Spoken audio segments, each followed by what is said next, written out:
Republic of the Philippines, President Rodrigo Roa Duterte.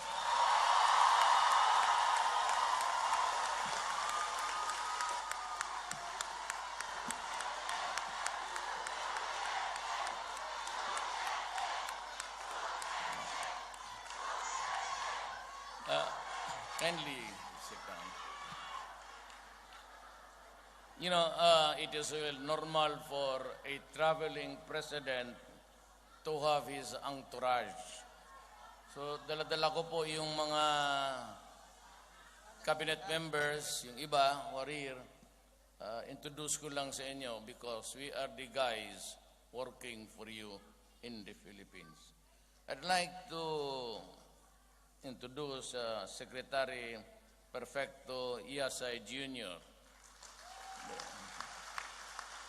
Sa Department of Foreign Affairs po siya.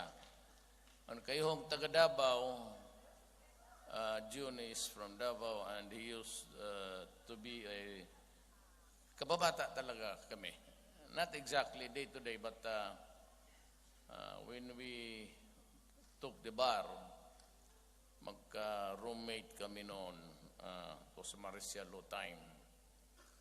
And you could just imagine, we were back to back, nag-aaral, then the mga tangke were rolling out in the city and we could hear them. And we knew that Marcialo had arrived. Then I'd like to introduce to you Secretary Delfin Lorenzana. He is the Defense Secretary. He was the one who brought the 2nd Ranger Regiment Battalion doon sa Malagos noon. So kilala ko na siya noon pa. Marami man siyang buhok ngayon. Ewan ko bakit wala na ngayon.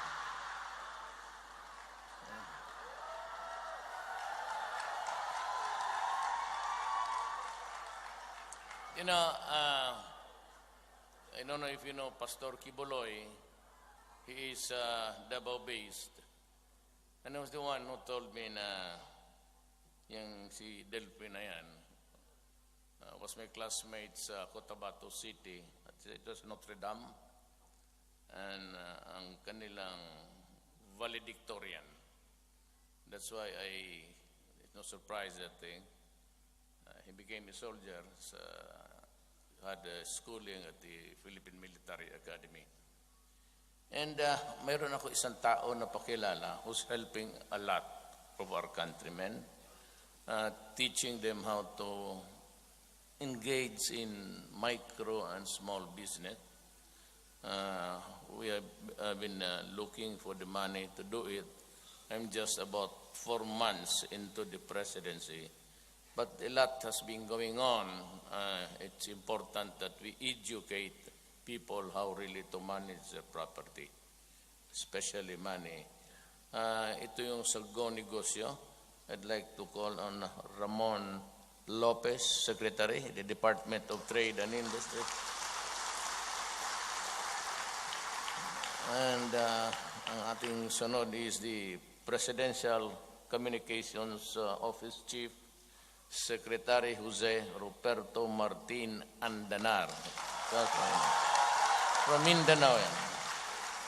Then I have the National Security Advisor. He was the Chief of Staff during the time of President Arroyo.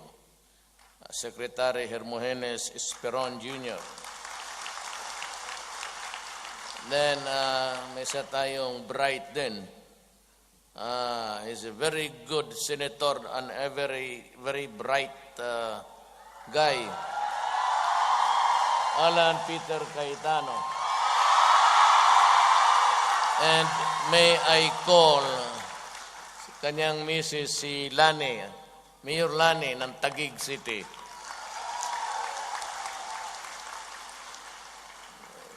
Yung katabi niya,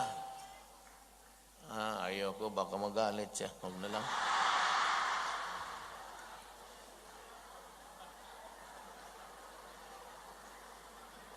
Ito yung pasinya-sinya, pakantayin ako.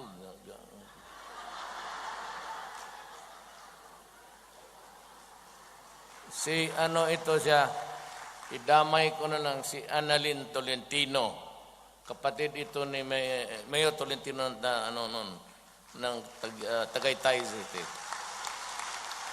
She's actually my social secretary. Then another guy was also my kababata ko. Very bright. Puro ito sila ano. He was the valedictorian of the class. As a matter of fact, it was not really a surprise when he topped the bar, number 10. That was about 1971 nata. Si taga Davao to, Secretary Jesus Duresa. At meron naman tayong isa, the presidential advisor sa OFWs. He is my fraternity brother at classmate ko talaga sa San Beda from first year hanggang nagtapos kami. Si Secretary Abdullah Mamao.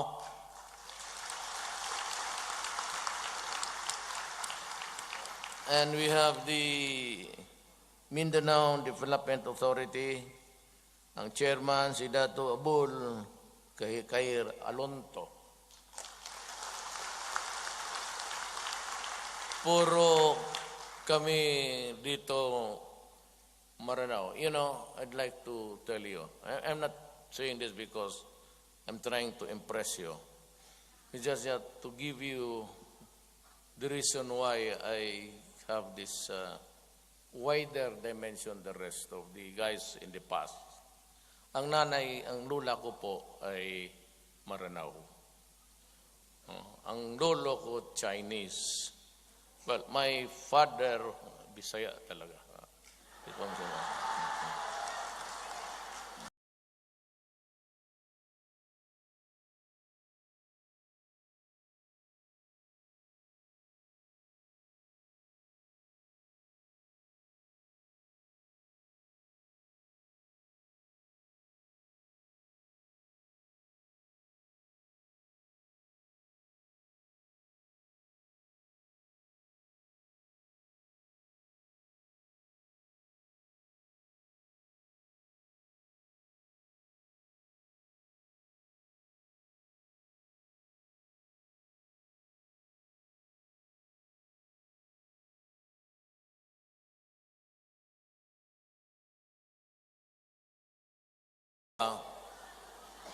Sa bagay, kung konti na lang tao ngayon sa Pilipinas, medyo patay na lahat. Yung matitino na sa labas ang nagpaiwan yung mga gagong. Then you have, of course, the ambassador, Malaya III, sir. Then kung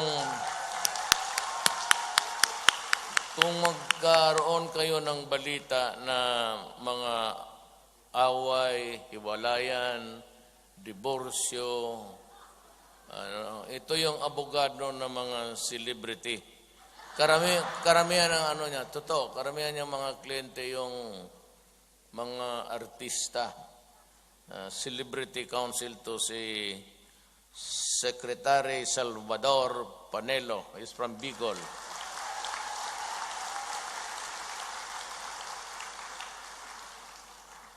Kita mo yung pantalon niya, higpit-higpit.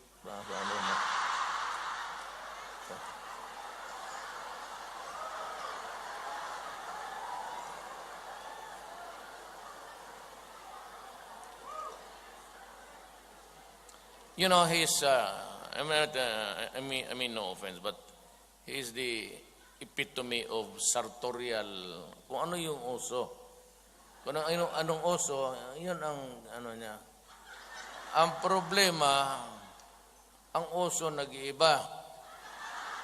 Yung edad niya, permanente, pataas na pataas. But he's a very brilliant lawyer.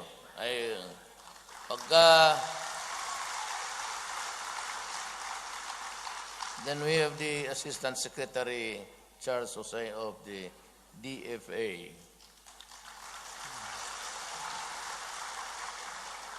So, nandito po kami lahat and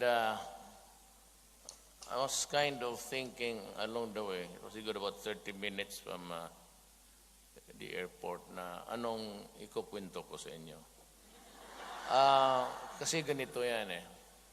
I'm just 4 months and there has been a lot of controversy woven around my person, including my quarrel with America. Ayaw ko po ng kalaban. But I cannot also, sabi kasi nila, total tapos ng eleksyon, nanalo na si Trump. Why don't we just shut up? Well, kasi it has a connection with a very important issues in the lives of the Filipinos. Alam mo kung ano yan? Droga. And it has engulfed our country na pabayaan, na pahayaan ang problema. I would not want to zero in on a particular administration. But when I was mayor, I was the favorite whipping boy, already threatened with cases before the International Court of Criminal Court sa United Nations kasi raw pinapatay ko yung tao.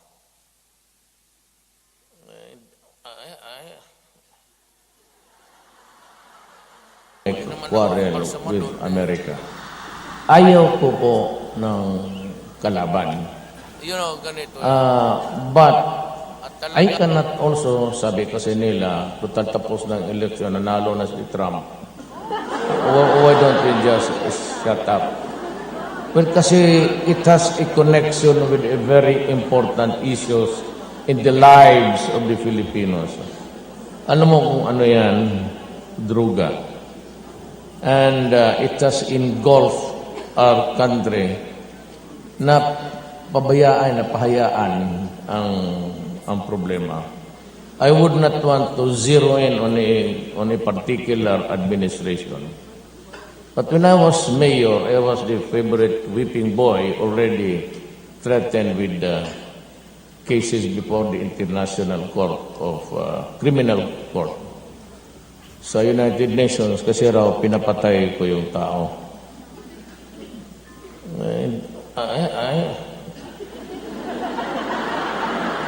Hindi naman ako embalsamador. You know, ganito yan. At talagang hardliner ako sa kriminal. Kasi po, before I became mayor, I was a fiscal, a prosecutor.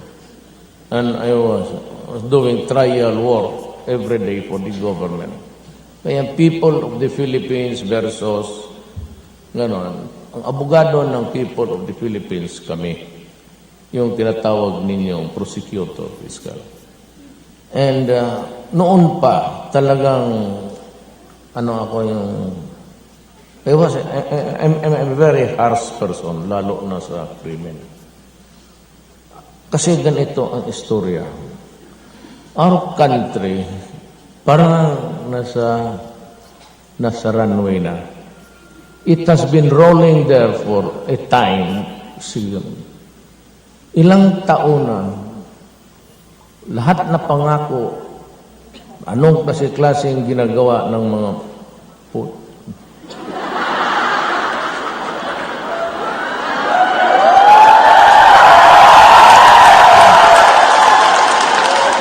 alam mo, despite all the prayers, the pleas, and the nakaluhod na yung Pilipino, itong eroplano na Pilipinas hanggang ngayon nasa runway, di talaga take off. So why? Well, number one is corruption.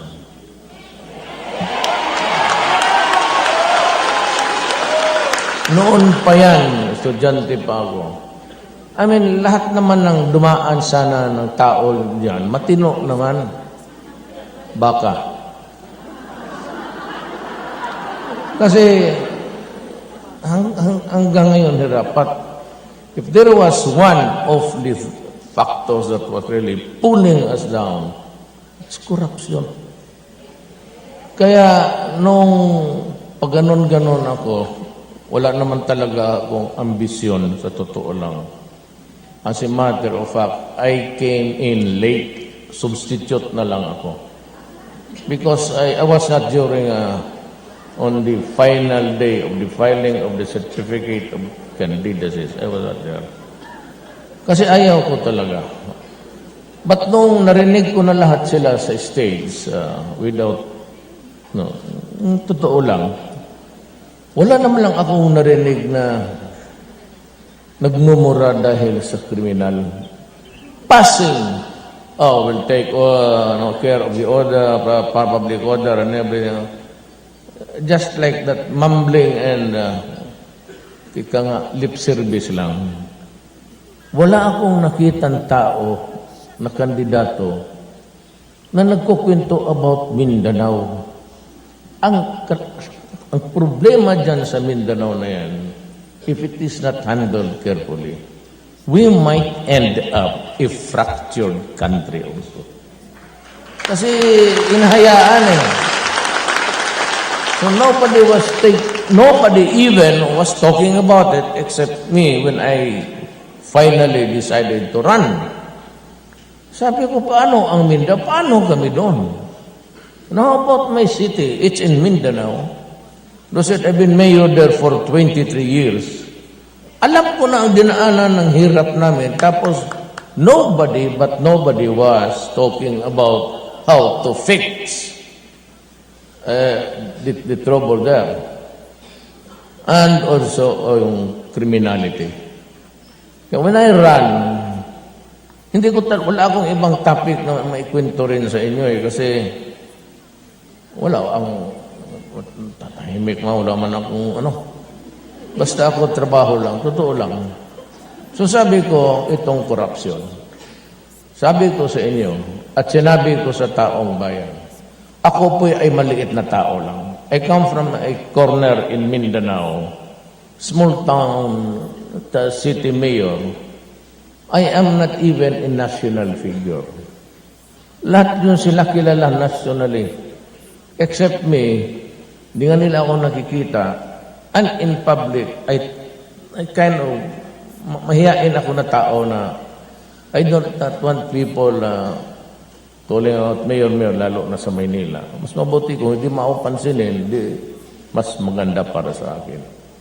But in Davao, well, of course, kaya nga na itong nanghimago ako nung pagka-presidente ko, kasi wala na masyado makalapit na tao.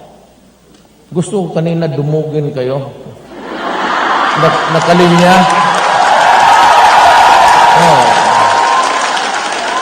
Yung mga kapatid kong Moro. Ang beso-beso namin, sa kultura, nagdagdag bibiso-biso kami. Alam niyo yan. Kung gaano kahaba yung pagmamahal nila, kasing karami ng bigote rin at matagal na. That's the way of expressing the kultura, pareho ng Arabo. Yan ang, ngayon, sabi ko, somebody has really to do something about it. Hindi ako sigurado, pero ako, sabi ko, abogado ako. Just like June, but he's a brilliant lawyer. Ako, wala, hindi small time kasi hanggang doon lang ako. Kasi 75 lang man tayo. Ito sila, Doresa was the valedictorian of our class. Sunny Dominguez yung kababata ko. Na-expelled kasi ako sa Ateneo. So punta akong Digos, that's Davao del Sur. Kaya nakita ko, yung isang valedictorian, just Doresa. He topped the bar, number 10. At sila ito puro, ito sila, Esperon, of course, si Cayetano, puro yan, mga bright. Panelo, he has a name for himself. So, yun, ang mga tao na sumabay sa akin. I promise the people, sabag ito seryoso na talaga. Corruption must stop. And it will stop during my time. Yan ang ipinangako ko sa inyo. And I hope to improve well, of course, economics will follow. At baka lalabo lang tayo ng konti for you to, yung kayo baka kung in the fullness of God's time, if we can really develop the country. I would just really starting kasi 6 years na ako.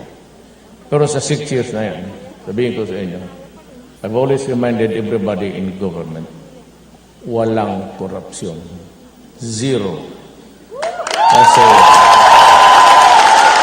kaya kayong mga, all over the world, nung eleksyon, nag-landslide ako sa lahat, ma-America, Middle East dito. I got your votes almost by a landslide. Kaya nagtaas ang buong. The sheer number na to think that I was not even known, kay Rojas, then of course, Binay was the high-profile mayor of Makati. And si Grace, artista, and she got very popular. And si Miriam also, but she was really very sick at that time. But ang pangako ko lang, sabi ko, walang korupsyon. Kaya kayo, pag mag-uwi kayo, ito talaga, gawain ninyo. Niwarningan ko na yung lahat. Magkamali ka, ako, yun di yung assistant commissioner ng customs. Istorya lang.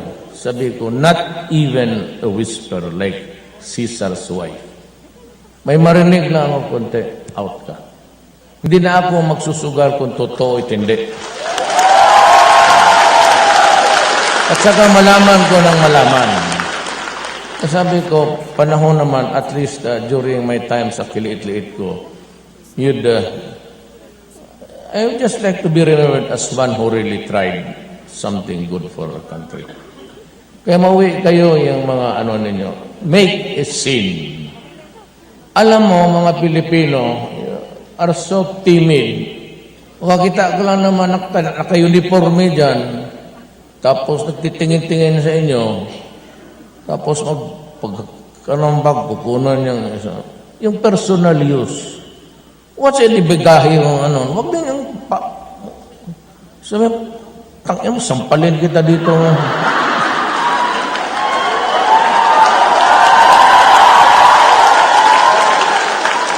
Kaya sabi ko, nakikinig kasi simultaneous eh. It's being simultaneous to. Ngayon, nakikinig sila. Make a scene. Pag may kinuha dyan, sabihin mo, wag. Kasi sabi ni Duterte, wag. Pag kinuha mo yan, sampalin kita.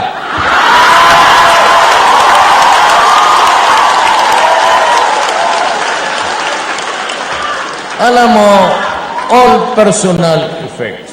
Yan si isang malita, dalawang malita. Hindi yan komersyal.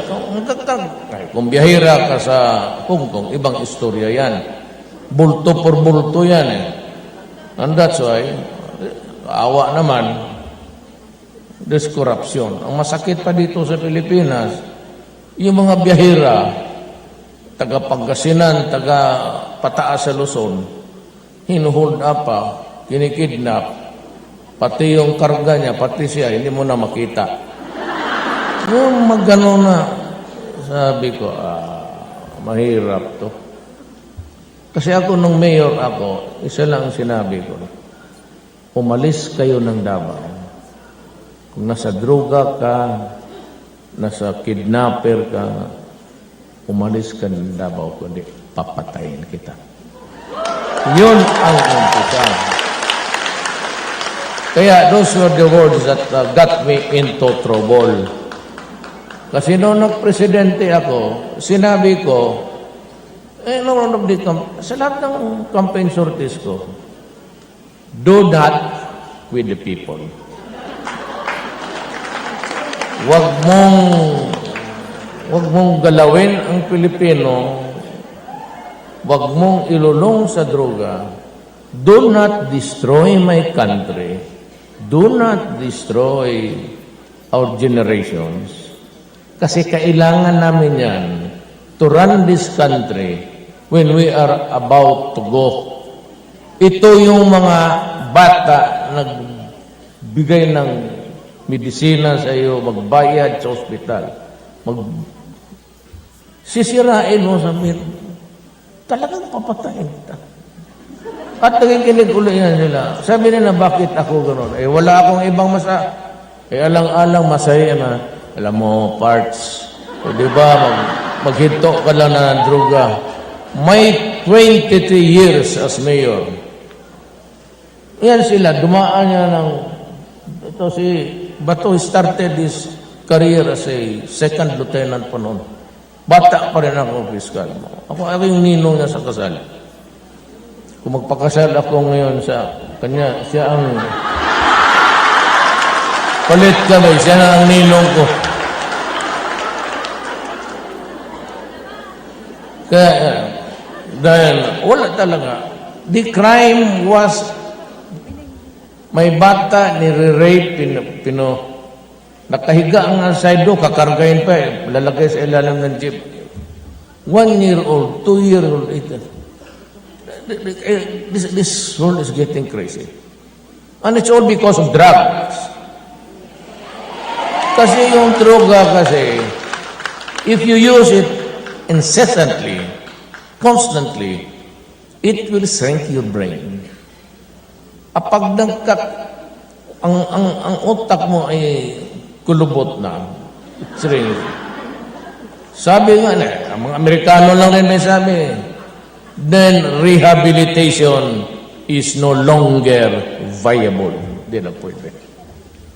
Ngayon, hindi pa ako na presidente, sabi ni General Santiago noon, ng PDEA. Sabi niya, there are 3 million Filipinos afflicted. Tapos, sa aking panahon, hindi ako nagbigay ng figure. Kasi gusto ko hintayin at the end of the year. Pero tingin ko nakita ninyo sa TV. Nung mayor ako, hindi ko masyado, alam ko problema marami. But it was not until I became the president, piniga ko na sila at sila Bato by the hundreds of thousands. And I would breach maybe the million mark towards the end of the year. Anong gawain ko na sa 4 million? Anak ka na. Tapos, I said, I declared war. I never said to the police, hulihin mo. Pag nag-surrender, pag ayaw mag-surrender, at lumaban, at tingin mo buhay mo, ikaw ang mamatay, di patayin mo. Ganoon bakit ko, why would I sacrifice the lives of my soldiers? And kaya pati army tinawag ko na because yung 4 million ngayon, 3 million na muna, lahat na. All over the Philippines yan. Now imagine 3 million drug addicts who are at the same time pushers. Anong mapala ko para sa bayan mo? What will I give to the next generation? So, next president, kung buhayin ako, anong ibigay ko sa kanya? It would really get worse as we go, Kaya, patayan talaga. Sabi ko, pagka lumaban, kasi sira ulo niya mga yan, nalaban talaga yan. That's my experience when I was mayor. Malalaman yan. At saka may mga armas talaga yan. Ngayon, dito tayo. Ayaw ko sabi ko, makipag-away kasi nandyan na si Trump. But I would like to congratulate President Trump. Mabuhay ka. Pareho tayo, nagmumura. Kunting rason lang, mura ka agad. Pero pareho kami. Kaya lang sabi niyo. So sabi ko dito pwede. Hindi talaga ako. I will not for the life of me. Napapayag ako na. So ngayon, mababa ang krimen. Wala na masyadong, nakakalakad ka na ngayon. But I want an environment, yung anak natin, makalakad baski saan. Kasi sa Davao, ganun eh. Nabi ko kayo sa police, guideline ko, hindi yung panghuli na siya ito. Early on, 1988, you ask your wife and your daughter to walk around Davao City in the wee hours of the night and morning. Pag umuwi yan nang wala nangyari, hindi mo lang nakatikim ng kabastusan and they are happy. That is the standard I want you to do. At naabot ko. Kasi ngayong patayan. Tapos sabi nitong mga gunggong,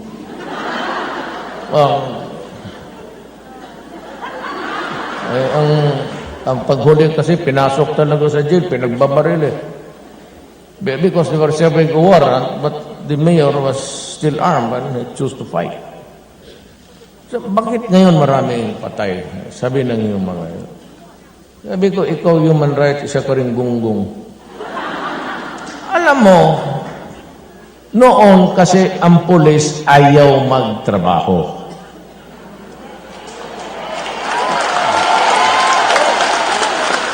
Either tamad to mga gago o talagang takot. Kasi karamihan, nandyan na yung mga pulis, pati mga mayors, governors kasali. Yan ang problema natin.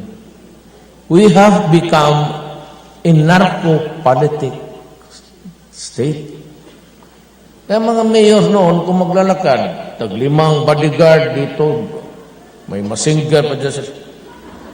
Kaya nung sinabi ko na yung mga pangalan, and I asked 6 generals to resign. Kita mo, narco-politics na tayo. Generals, police, barangay captains, there are about 3,000 plus. After validation, lahat-lahat na. Yung medyo suspita, tanggalin na. And we have about 6,000 policemen all over the country. And the portals of the national government has been opened by the entry of a senator who used drug money dyan sa ating penitentiary, national penitentiary. And she was the Secretary of Justice. And she was funded by drug money.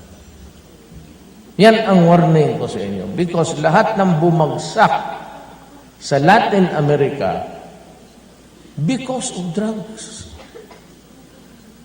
Latin America is really along the border of Mexico and America. Yan sa Tijuana papasok. 6,000 na ang 60,000 rather ang matay. Itong akin 3,000 lang, hindi pa nila alam kung talaga bang lumaban o hindi o pinatay. Kasi yung iba man binalot ng plastic buong katawan. Ito, hindi gobyerno yan. Hindi kami nagmamanufacture ng mami doon sa Egypt.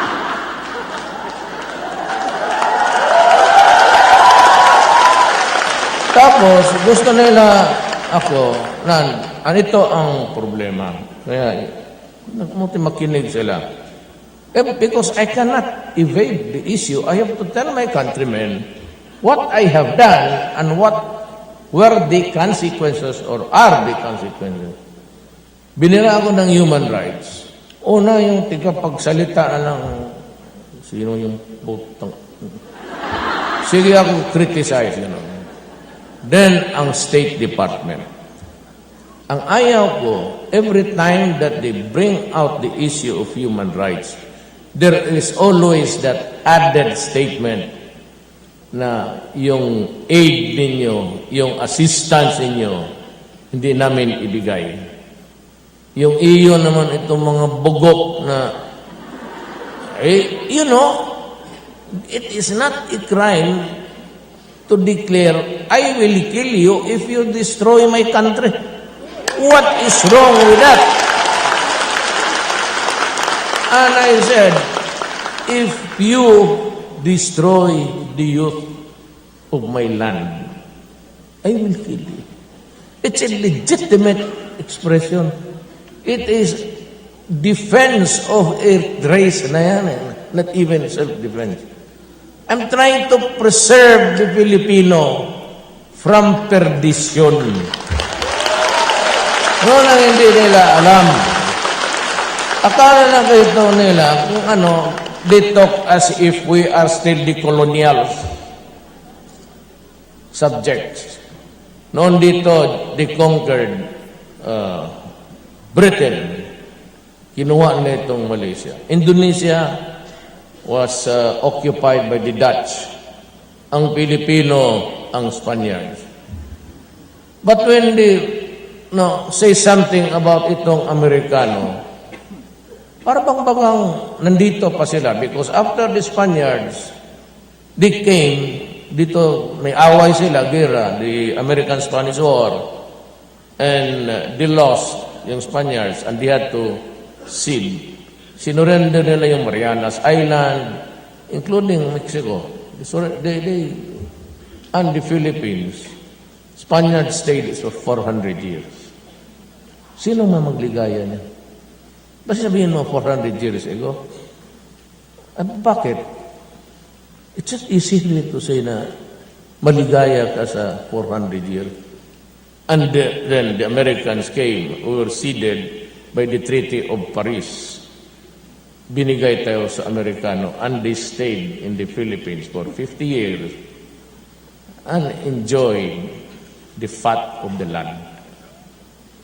Kaya ayaw ko makipag-away, pero meron kasi kami mga Bisaya. Yan bang patay gutom? Ewan ko kung ano yan din. Para every time that they address us, it is as if patay gutom tayo na sige, ito ang gawin mo pagka hindi, we will not. Para kang aso na you're tied to a post, but the leash is very short and you would throw the bread far away. Ang aso naman, keep on langit at parang ganon, sabi ko. Kaya na-insulto ako, sabi ko, puta-puta ko talaga. Putang lahat. Lahat na mura na. Bullshit. Sabi ko, you go to hell. Ngayon, napansin na nila ako.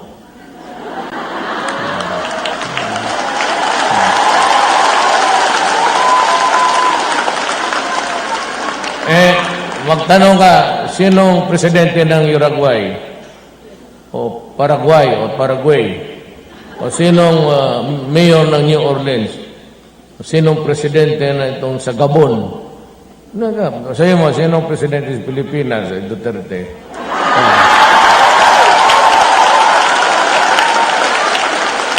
Bakit? Ako na yung presidente nagputang ina sa kanila. Betche kayo. Ganon. Now, you do not give us the aid. Shit. To hell with you. Kaya ako nandito kasi kaibigan man kami ni Prime Minister Nabil Razak. Sabihin ko na ikaw na lang ang bahala sa akin kung maghirap-hirap kami sa Pilipinas.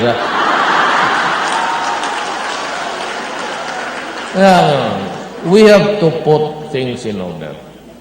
We have to put a stop sa corruption.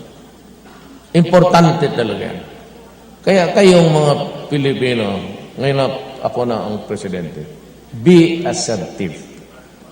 If you are on the right track, at alam naman ninyo yung, may experience na ako dyan na nakita ko, isang television lang. But anyway, gusto ko sipain yung gusto nito.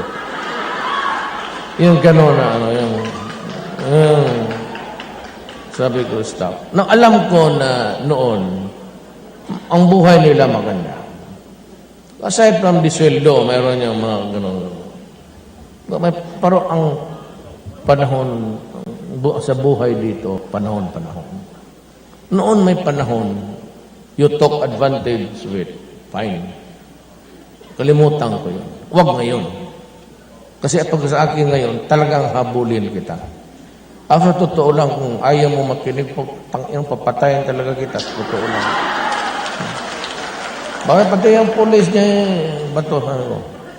Either you stop it or I will put a stop. Gano'n ang kasi pagka hindi ito madala ng istorya, kung ayaw ninyo na istorya na ganito, sige, mamili kayo. Kasi hirap na nga. Anong makukuha ko? Ano bang pinagyayabang ko dyan? Hindi ako nagyayabang. Ayaw ko lang mapahiya. Kasi ako small time lang. Hindi naman ako hindi nga ako nakilala eh. And yet, I said I won by 16 million. Tapos, ang lamang ko was 6 million plus. So, ayaw pa na. Diyan tayo nanalo. That kind of enthusiasm, really. So yan ang gusto niya. Hindi niya ako kilala. Alam ko hindi niya ako kilala. Basta ang narinig lang ninyo, patayan dito, patayan doon, patay silang lahat. Tawin natin. Yeah. So that is really the meat of my message. We have to improve. And maybe the next generation, mga anak ninyo makauwi na. Start maybe a life somewhere in the Philippines. We will make it progress. Yung mga gogo negosyo ni Ramon Lopez, that's one. Maghiram ako ng pera, tapos ang unahin ko, yun talagang sa baba.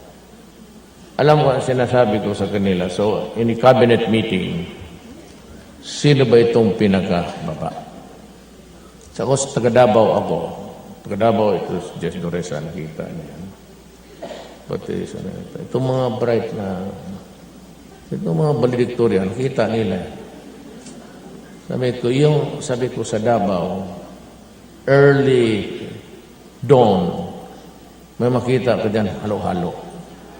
Moro, mga, sa palengke, maglagay sila ng, dyan sa street, wala pa masyadong traffic.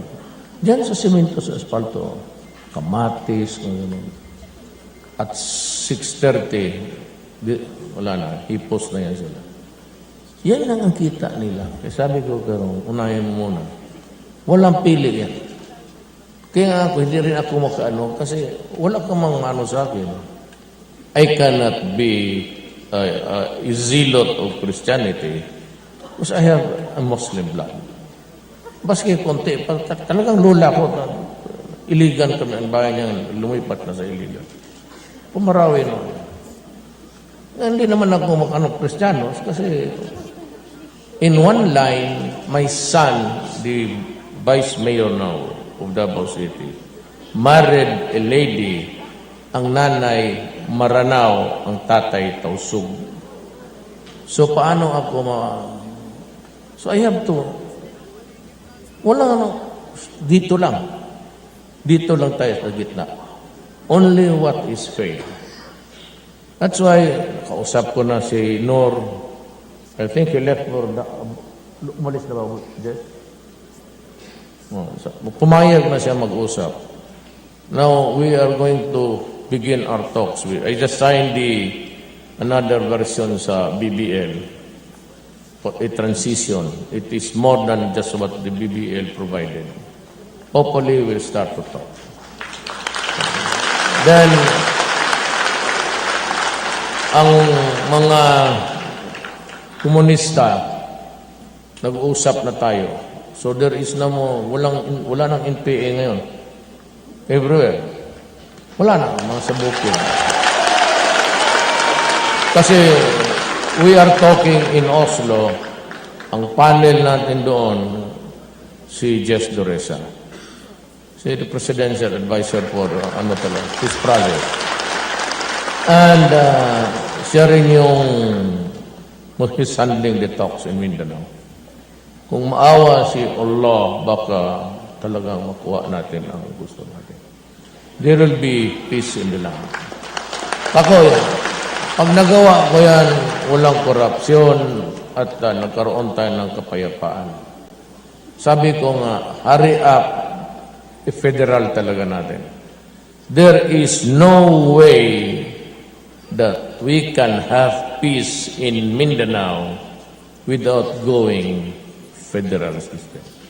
Yan ang gusto ng mga Moro noon pa.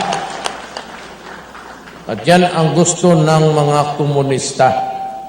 Ang ayaw lang may gusto niyang yung nakahawak sa power ngayon at yung mga mayayaman, mga oligarch kung walang kapital sa buhay nila kundi laway. Marami yan nila. Ano lang yung kanila? Kontak-kontak lang. Pare, ibigay mo sa akin yung kontrata na yan. Bata ko dito. Ganyan lang yan. Ngayon,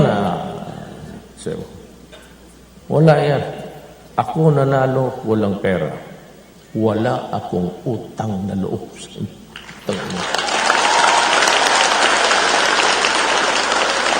Wala akong makina. Maniwala kayo o hindi.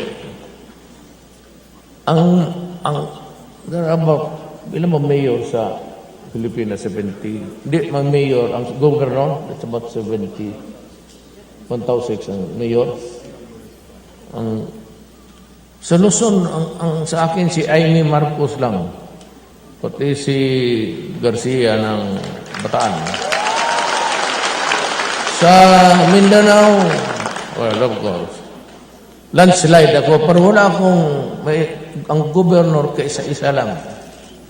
At dahil siya ay naging kasintahan ko.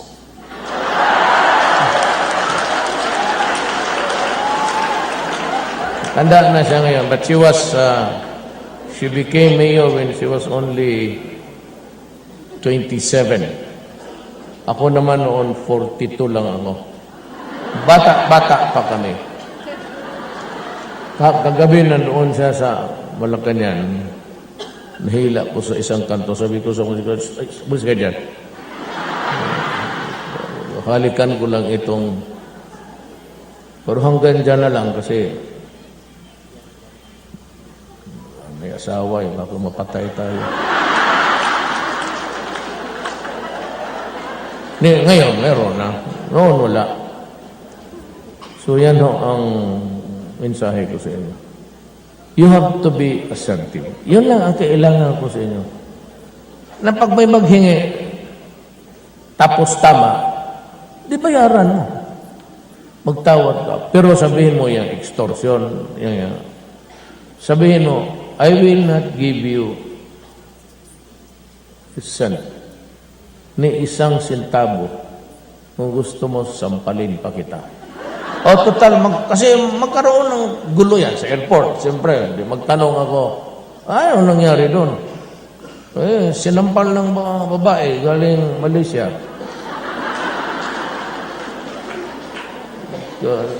Ano nangyari? Yung pag-open ng luggage, inawakan niya yung kamay, ayaw niyang bitawan. Hindi graft and corruption. Pag-ibig yan. Ibang istorya to. Pero maghingi-hingi ganon. Alam mo, 1 or 2. Itong talap malaman ninyo, pagka hindi komersyal, ibig sabihin, hindi naman masyado marami. Kung yung ibigay sa nanay, mga perfume yan, kaya huwag mo nang buksan-buksan. Kung wala ka lang makita dyan, huwag ka lang magdala ng shabu. Maski saan kayo, be assertive. Anywhere. Sabi mo, Pilipino ako. And even dealing with the countries, you just be respectful. Kagaya dito. I'd like to thank, before I forget, the Malaysian people. And of course, si Premier. Najib Razak, for being so kind, so human, so civil sa ating mga kababayan nandito. Wala akong napunuan dito. Yan lang rin ako. Saludo ako talaga. Andiyan, Indonesia. Alam mo kung bakit? Magkabalat kasi tayo. Originally, we were under the Sri Visayas Empire of the Malay race. Ang problema, 1521, dumating si Magellan. Of course, he brought with it cannons, gunpowder, and religion. Pero ayaw ko na ng pakialaman niya ng religion. Ay, nandyan na yan. The spread of Christianity and the spread of Islam, pareho lang man. But before, magkamukha tayo. O talaga, totoo. Halos magka-Indonesian, ganun rin. Just a little bit darker. But we come from the same genetical na kaya ang ating tratamento, hindi masyado tayo. Kasi puro tayo Malay. Kaya lang sa Africa, puro sila itim doon.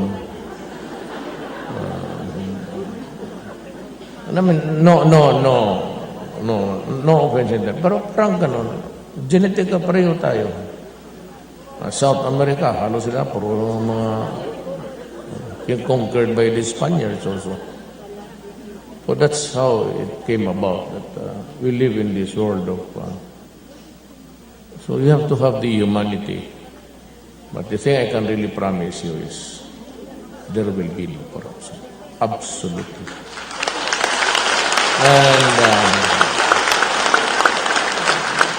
I will try to make this country, yung Pilipinas, a better place. Well, someday you can come back and settle down and find magnegosyo, maraming trabaho. This time, it's a rocky road. Nag-umpisa pa lang ako.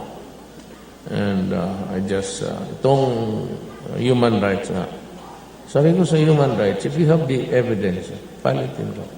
But I will never, buti ang maklaro tayo, I will never, ever, na makita ko na isang police o military papasok sa kulungan dahil sa away. I declared war and I will still. Walang police o military papasok sa kulungan dahil sa itong away na droga. Problema ninyo yan kung anong mangyari yan. Basta ako, I will defend the soldiers and the police. Because wala akong ibang maasahan sila.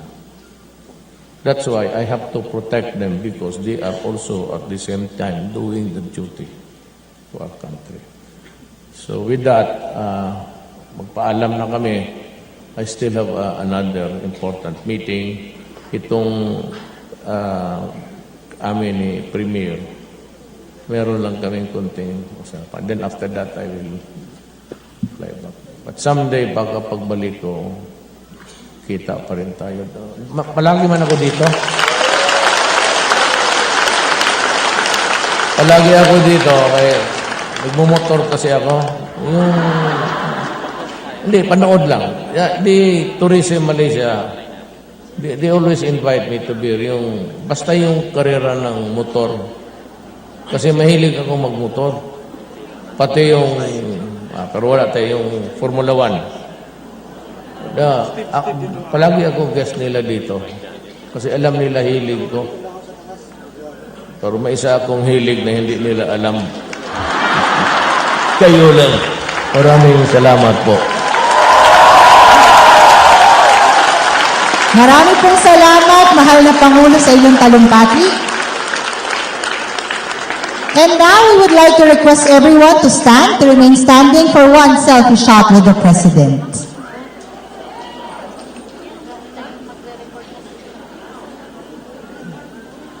May we also invite some of the cabinet secretaries to join him?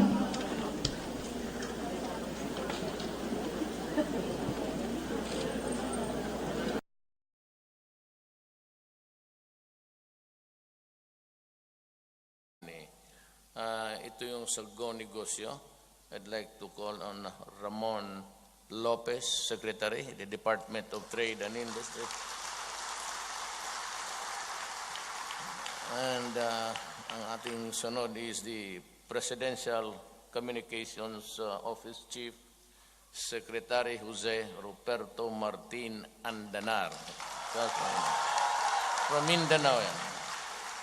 Then I have the National Security Advisor. He was the Chief of Staff during the time of President Arroyo. Secretary Hermogenes Esperon Jr. Then may isa tayong bright din. He's a very good senator and a very, very bright guy. Alan Peter Cayetano. And may I call kanyang misis si Lani, Mayor Lani ng Taguig City.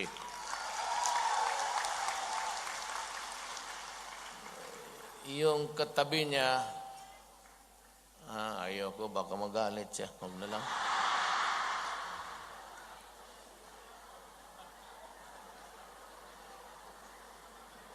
Ito yung pasinya-sinya, pakantayin ako.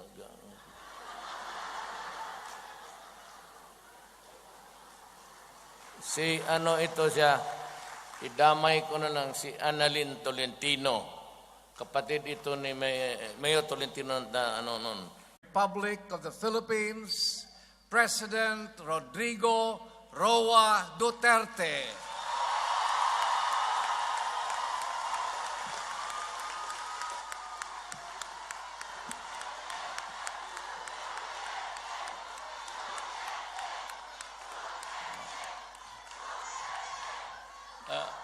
Kindly sit down. You know, it is normal for a traveling president to have his entourage. So, dala-dala ko po yung mga cabinet members, yung iba, warrior, introduce ko lang sa inyo because we are the guys working for you in the Philippines. I'd like to introduce Secretary Perfecto Iasay Jr. Sa Department of Foreign Affairs po siya. Ang kayong taga Davao, June is from Davao and he used to be a kababata talaga kami. Not exactly day to day but when we took the bar, magka-roommate kami noon was Marcialo time. And you could just imagine, we were back to back, nag-aaral, then the mga tangke were rolling out in the city and we could hear them. And we knew that Marcialo had arrived. Then I'd like to introduce to you Secretary Delfin Lorenzana. He's the Defense Secretary. He was the one who brought the 2nd Ranger Regiment Battalion doon sa Malagos noon. So kilala ko na siya noon pa. Marami man siyang buhok ngayon. Ewan ko bakit wala na ngayon.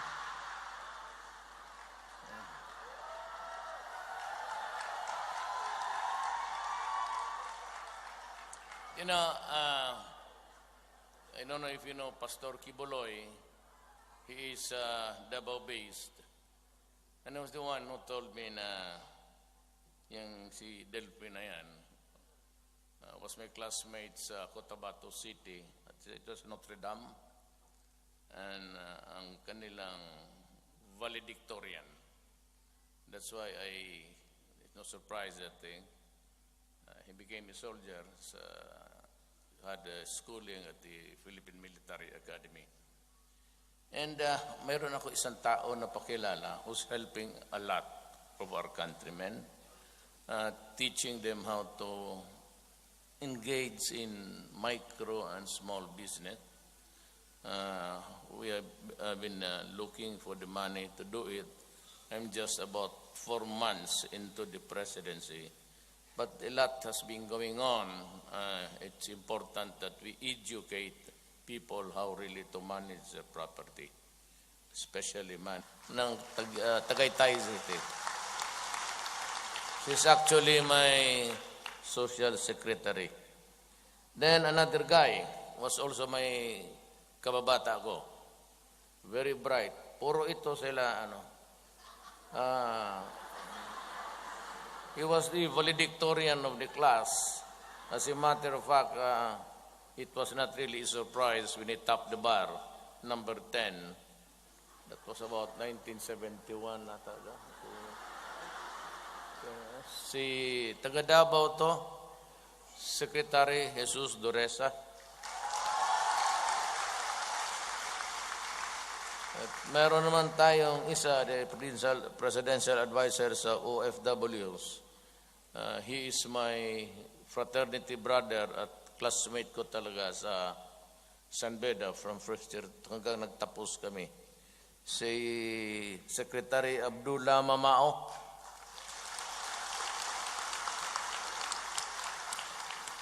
And we have the Mindanao Development Authority. Ang chairman, si Dato Abul Kair Alonto.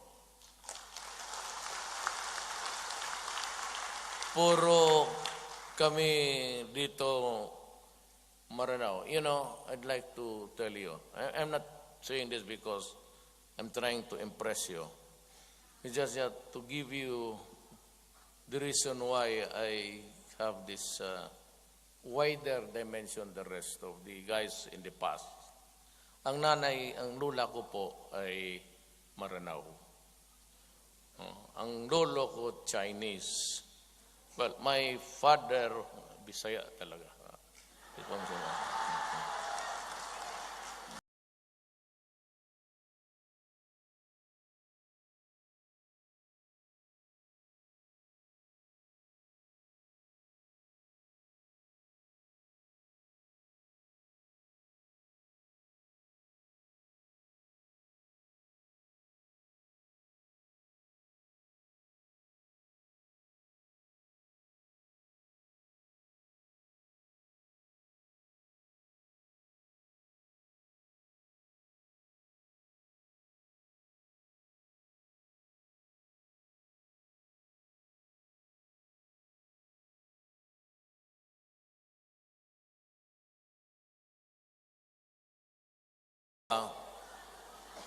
Sa bagay ko, konti na lang tao ngayon sa Pilipinas, medyo patay na lahat. Yung matitino na sa labas ang nagpaiwan yung mga gagong. Then you have, of course, the ambassador, Malaya III, sir. Then kung magkaroon kayo ng balita na mga away, hiwalayan, diborsyo, ito yung abogado ng mga celebrity. Karamihan ng niya, totoo, karamihan ng mga kliyente yung mga artista,